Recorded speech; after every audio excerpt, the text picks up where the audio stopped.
सर्वव्यापी जीवनदायी शक्ति का नाम ही रेकी है, अर्थात जो हर समय, हर पल, हर क्षण हमारे किसी भी तरह के उपचार के लिए हमेशा इस प्रकृति में मौजूद है।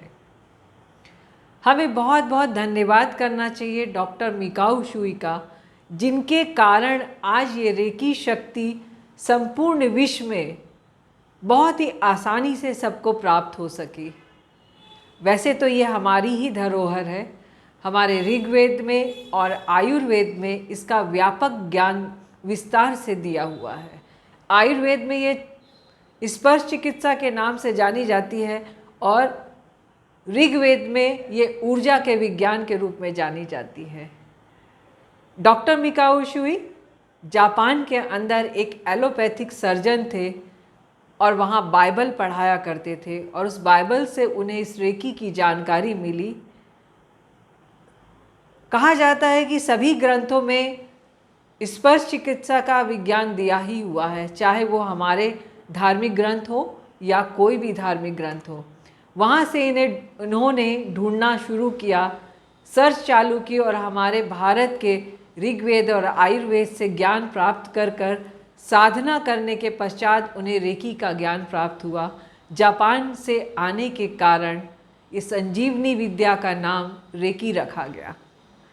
रेकी के द्वारा मानसिक, आध्यात्मिक और शारीरिक उपचार किए जा सकते हैं, क्योंकि कहा गया है कि रेकी सीधे हमारे आभा मंडल और चक्रों पे काम करती है। और आपको ये जानकारी होगी ही, या मैं हर कोर्स में बताती हूँ कि रेकी या फिर हमारे जो भी सराउंडिंग प्रॉब्लम हैं ये अंदर से क्रिएट होती है, ना कि ये कहीं बाहर से हमारे अंदर आती है।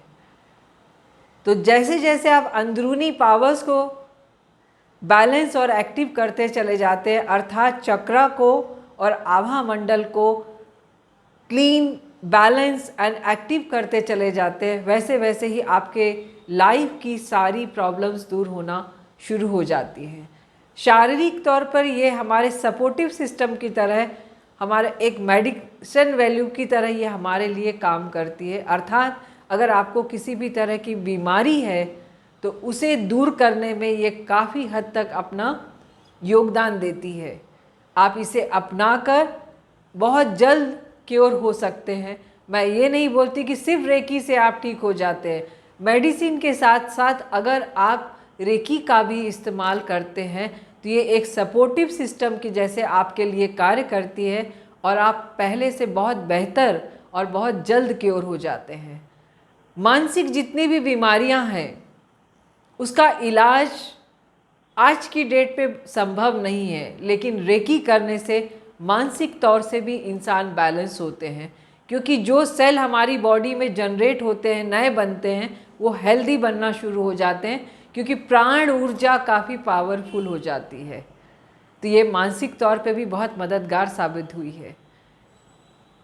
दूसरा, आध्यात्मिक शक्तियाँ जो हमारे रोम रोम में व्याप्त हैं, ईश्वर से जुड़ने की प्रक्रिया, जैसे जैसे आपके चक्र एक्टिव होते चले जाते हैं, आपकी लोअर एनर्जी हायर एनर्जी की ओर बढ़ना शुरू कर देती है, वैसे वैसे आप आध्यात्मिकता की ओर आगे बढ़ जाते हैं। और जब इंसान अध्यात्म में आगे बढ़ता है तो शारीरिक तौर पर, मानसिक तौर पर, फाइनेंशियली, स्पिरिचुअली, रिलेशन वाइज सब तरफ से उसकी ग्रोथ होना शुरू हो जाती है। और अधिक जानकारी के लिए आप नीचे दिए गए लिंक पर संपर्क कर सकते हैं।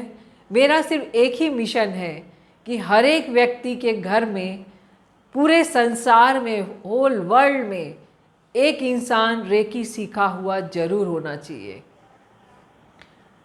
रेकी धर्म से जुड़ी हुई नहीं है। कोई भी व्यक्ति, कोई भी धर्म का इंसान इसे सीखकर अपनी लाइफ को बहुत सरल बना सकता है। तो रेकी ज़रूर सीखिए, मेरे से सीखिए या किसी से भी सीखिए, पर मिशन बनाइए कि हर घर में एक व्यक्ति रेकी सीखा हुआ जरूर हो, जो अपने घर की प्रॉब्लम को सॉल्व करने के लिए घर वालों की मदद कर सके। तो जुड़िए हमारे इस लिंक के साथ और हमारे इंस्टीट्यूट ऑफ कॉस्मिक लाइफ के साथ। नीचे दिए गए नंबरों पर संपर्क कर सकते हैं और लिंक पर जाकर और अधिक जानकारी हासिल कर सकते हैं। इसी के साथ आप सभी का दिन मंगलमय हो। मैं Alka Birdi, institute of cosmic life से आप सभी का बहुत बहुत धन्यवाद करती हूँ। Thank you so much.